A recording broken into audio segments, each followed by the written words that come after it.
Hola a todos, en el vídeo de hoy vamos a comentar un artículo muy interesante publicado por la Sociedad de Arqueología Bíblica que plantea la siguiente pregunta. ¿Estaban María o Miriam y José, casados en el momento en que nació el pequeño bebé conocido más tarde como Jesús? Es una pregunta muy interesante porque de hecho tenemos diferentes versiones que se han traducido en este caso de los evangelios y tenemos en este caso diferentes traducciones de Biblias que tienen contradicciones a la hora de traducir los diferentes términos griegos en los diferentes idiomas, dígase el inglés o el español.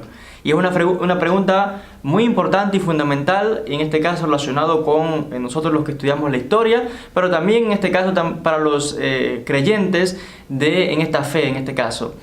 El hecho es que cuando se lee, por ejemplo, los pasajes que se encuentran en el libro de Lucas, capítulo 1, tenemos toda esta historia del ángel que anuncia a Miriam o María de que va a dar a luz, etc. Y tenemos luego en el capítulo 2, donde se nos habla de este viaje que realizan hasta Belén por edicto de que hay un censo y que deben ir a inscribirse, y nos dice una traducción de estas de que en este viaje iban María que estaba prometida para casarse con José en este caso.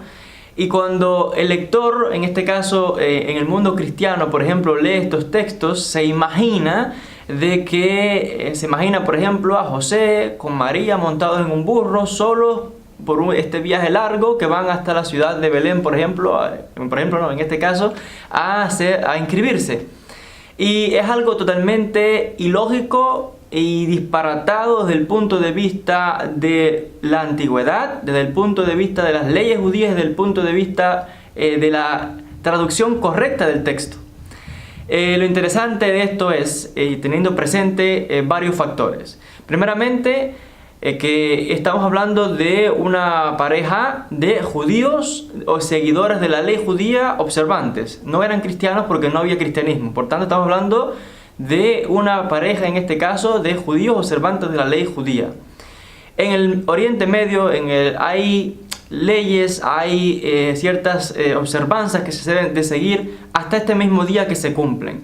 Sería todo un escándalo hoy día en el Medio Oriente de que una pareja que estén comprometidas para casarse viajen solos una distancia tan larga y que la mujer esté embarazada. Eso hoy día sería un escándalo inmenso. Muchísimo más todavía en la antigüedad que algo como eso ocurriese. Por tanto, estamos viendo aquí los problemas que ocurren cuando ocurren estos cambios en las traducciones y cambia el sentido totalmente de lo que históricamente pudo haber ocurrido y de lo que se comprende también desde un punto de vista teológicamente correcto. En este sentido, la pregunta otra vez es vital. ¿Estaban ellos casados? ¿Estaban comprometidos? ¿Qué sucede aquí? ¿Cuál es la interpretación correcta del punto de vista de la traducción y de la historia en este caso? Lo interesante que menciona el artículo en este caso es que el término que se traduce en este caso del griego es el que se traduce como nestebo, que en este caso es la palabra que se ha traducido erróneamente en algunas versiones, no en todas, en algunas se ha traducido erróneamente en este caso del texto griego. La interpretación correcta de este pasaje o de esta palabra equivalente a la palabra hebrea ares, que está haciendo referencia a una pareja donde ya se ha pagado lo que se llama mohar, que en este caso es como una dote que le paga el novio al padre de la muchacha para, en este caso, comprometerse. Y hay que tener presentes cómo funciona el matrimonio en la antigüedad y en el presente, pero específicamente en el siglo I, dentro de las familias judías, dentro de la ley judía, porque estamos hablando de judíos en este caso. Lo interesante es de que en este caso, para este momento, y la palabra griega que menciona en este caso el Evangelio, nestenuo, es una palabra que hace referencia a una pareja que se considera que están casados, en este caso, de acuerdo a la ley judía y el equivalente a la palabra en hebreo. Por tanto, esa traducción que han hecho, donde dice de que estaban comprometidos es una traducción totalmente errónea. Habría que decir que María o Miriam en este caso era la esposa de Yosef o de José en este caso, y se consideraba en este caso una pareja como tal. En cuanto a las reglas que habían de seguirse de acuerdo a la ley, tenemos ejemplos, por ejemplo, en el Talmud, tenemos ciertas reglas también en el texto del Deuteronomio, tenemos el ejemplo de David y Michal, la hija del rey Saúl, donde se pueden extraer, en este caso, consenso de cómo se aplicaba la ley en aquella época y de cómo se regía el proceso del cortejo, en este caso, cuando dos jóvenes que en este caso estaban prometidos para casarse.